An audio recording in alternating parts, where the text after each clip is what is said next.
there is a call for an accountability revolution. She's the third highest ranking official at the UN, appearing several times on the Forbes list of the world's most powerful women. I think the Forbes list has made a big step in recognising that there's hard power and there's soft power.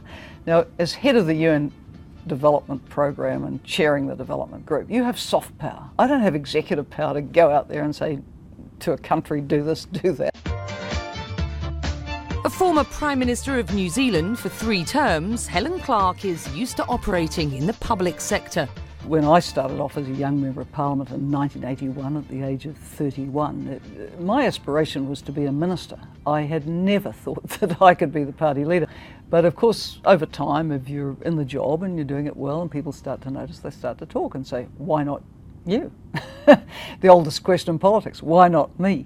Clark's confidence likely came from her upbringing in Hamilton, New Zealand. Well, farming families are very self-reliant. We lived on a back road.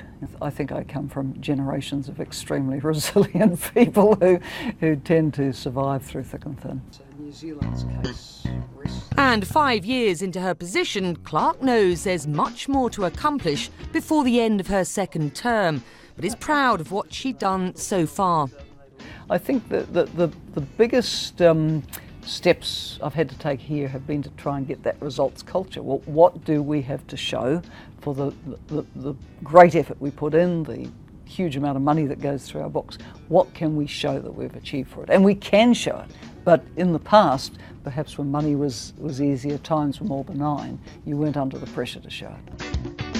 Pressure while balancing a commuter marriage. Her husband is a university department chair in New Zealand, and she lives in New York. Despite all her accomplishments, Clark keeps her success in perspective. You can go all the way to the top of things, but one day that's going to end. And one day you're going to walk out of that big office, as I walked out of the Prime Minister's office, or I will walk out of this one day, and you go back to Civvy Street and you will drive your own car and you do your own shopping, and you've always done these things, so it's not a shock.